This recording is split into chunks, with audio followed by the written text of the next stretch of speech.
الحمد لله وكفى والصلاة والسلام على رسوله المصطفى وعلى آله أهل التقوى.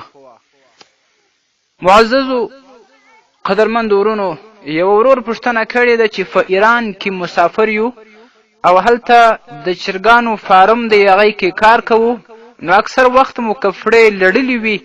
په دغه د کار په کالو کې موږ لمونځ وکوو او که نه؟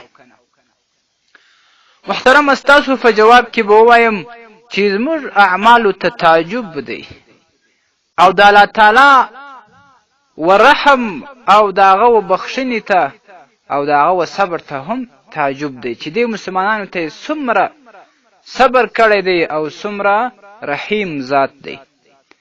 ځکه موږ چې یو ځای میلمانه ځو نو په دغه کفړو کې نه ځو، او چې د یو مشر باچا د دې زمانې سره ملاویږو په دغه کالو کې نه ملاویږو.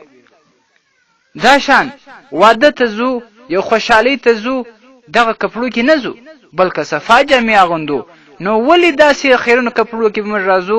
د الله تعالی جل جلاله چې رب الارباب دی، دغه حضور ته په لمانځه باندې څنګه ودرېږو په دغسې کپړو کې؟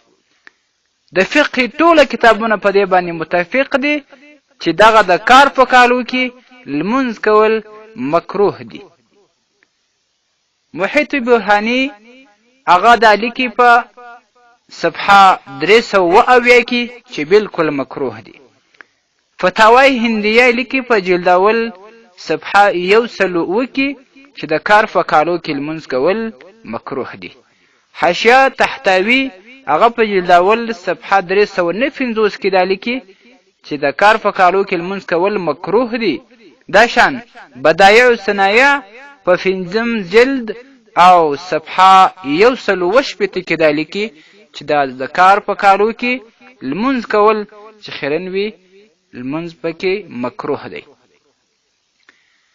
نو طریقه یې دا د معززو چې کله کار وکوي د لمانځه وخت ته راسي، د لمانځه وځای ته راسي، نو هلته چې مې نورې صفا کپړې زړولې وي، هغه کپړې چې هغه یا ستاسې د خوب دپاره وي یا د نور ژوند د اغوستلو دپاره وي، هغه واغوندي او لمونځ ورکې وکړي.